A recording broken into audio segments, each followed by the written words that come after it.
I'm Cosmas Kamoyo, the CEO of Nellions Movie and Relocations Company, based here in Nairobi, Kenya, and also with operations in Uganda and Kampala. Today I want to talk about someone wanting to move to Kenya from the US, either you are coming from New York, Washington. Nairobi is a very, very interesting place and one of the best cities that you can live.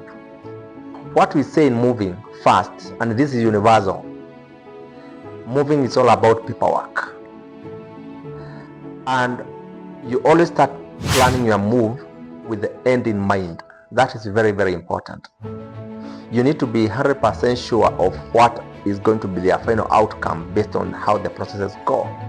What you need to know is that in Kenya, household goods and personal effects are duty free. You will not be charged any taxes for them. But there are conditions that have to be met. First of all, documents, as I said. You need to have a work visa. If you are a diplomat, there is a document called Pro 1B exemption for taxes. That will be done by your receiving office here in Nairobi. You will need to be registered with the Kenya Revenue Authority. You need a KRA PIN because you become a taxpayer in this country. That is not a process that takes long to get. If you have a work visa or a work permit or a Pro 1B, it will take you probably a day to get obtained. Actually, it's applied online. If you are coming as an expat, you will need a work visa, that is a work permit that is valid for at least 2 years, and that you apply through your employing office. And you cannot leave the US or New York or where you are living to come to Kenya without that document in hand, because you'll not be allowed to work. And that happens in all jurisdictions, I think, in the world. It's also important for you to identify the company that you like to work with you and arrange this move for you early enough, and so that they can give the right advisory. They can advise you on the timeline. They can check on how parking is going to be done. You can get assured that your items will be taken care of, so that you don't get surprises at the end of the move. That's a worst thing to have, because surprises at the end of the move normally comes with costs. The goods cannot come ahead of you. You must be in the country when the goods are there. Why?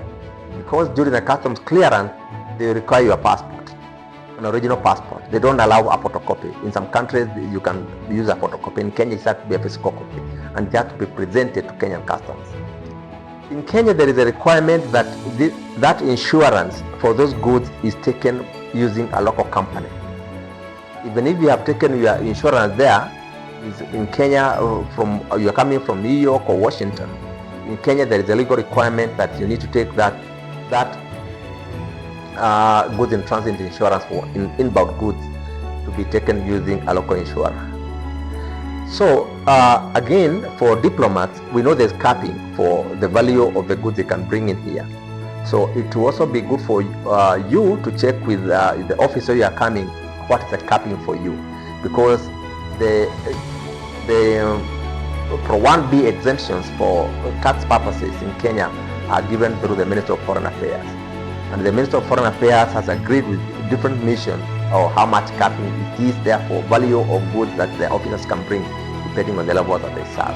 So all that needs to be clarified, because if you bring goods here that are higher than what your capping is allowed by the Ministry of Foreign Affairs, then there is going to be a challenge.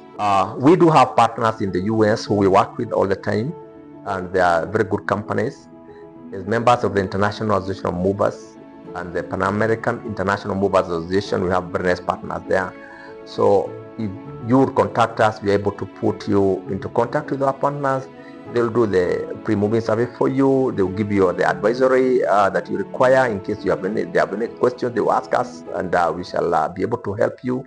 And then they will do the packing and the loading of the container, the dispatch, and give you all the tracking that's required. Also advise you on the timeline. It's important to say, like, if your shipments are coming by sea these days, probably take you to between 2 to 3 months.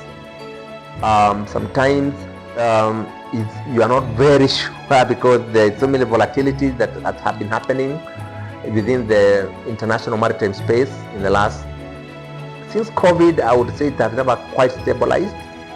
Because everything has been happening. This time around, we have this problem, then another issue comes around, but then, yeah, between 2 to 3 months, yes, your container should be able to come here.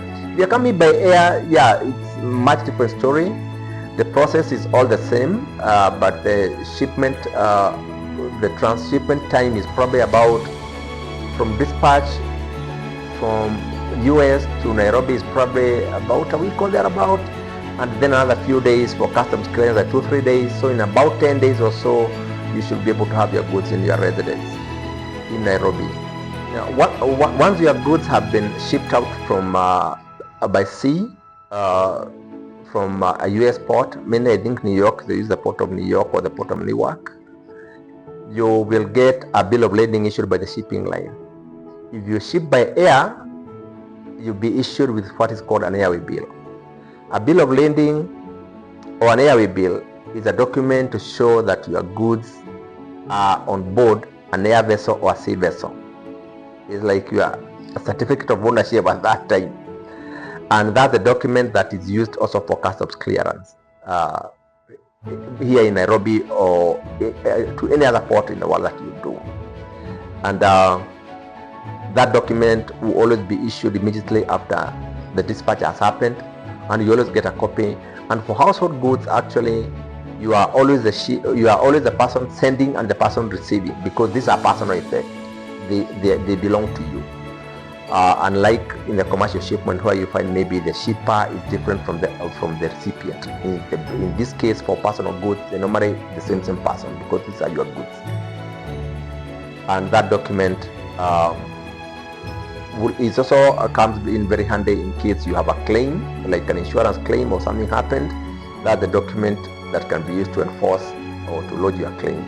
So what are the prohibited items in Kenya in case you are bringing your personal effects? You are not allowed to bring anything that is contraband.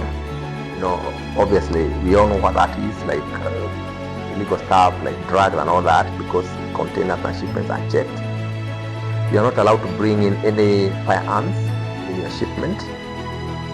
You are not allowed to bring in pornographic material, any animal trophies, or anything that is under the CITES, that International Act for Protection of Wildlife, anything whether this animal skin, or we are talking about shells, seashells and all that, they are all prohibited. Things like ivory. You might, however, be able to bring something like ivory if you owned it before the CITES came into place in 1978, and you can prove that you actually owned it. But then you also need a special license from the Kenya Wildlife Service, which you need to apply in advance for you to be allowed to bring this. So it is something you have to be very sure what you are doing, because you cannot just pop up at Nairobi with it, and then because if you don't have the permission from where you came from about with it, if you can't prove that you owned it before the CITES Act came into place, if you didn't get the approval from the Kenya Wildlife Service ahead, then it will be confiscated, and you might actually be dealt with by the Kenyan authorities like a criminal, like somebody who is peddling ivory illegally. So it's not something you want to do. We have restricted items. These are the things you can bring into Kenya as part of personal effects, but there is a capping of what you can bring in. And mainly what comes into mind, what I normally see in the industry, is alcohol. People love alcohol. People want to carry with some maybe wine or some alcohol that is special for them.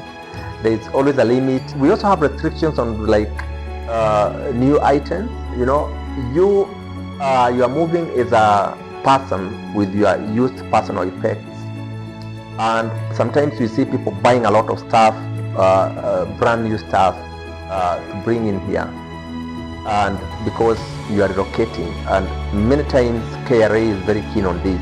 If it's brand new, you have just bought it, then it is not allowed.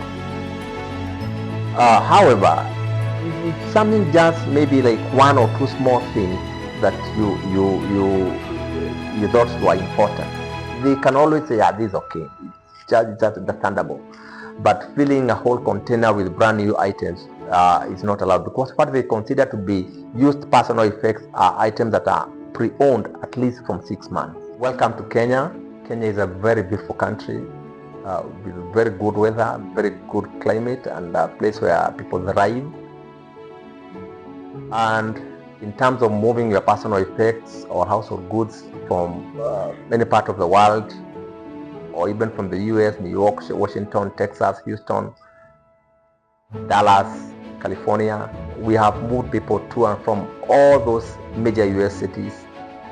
And when you are coming to Kenya, just know that our company, Nellions Movie and Relocations, we are ready to give you the advisory, to support you with all the right information, to partner with the best service providers in the world, be they shipping lines or airlines or moving companies, to help you during the transition and give you a complete door-to-door service. And also beyond there, in case you need any other local movie service around here, we are there to help you and help you thrive in this city.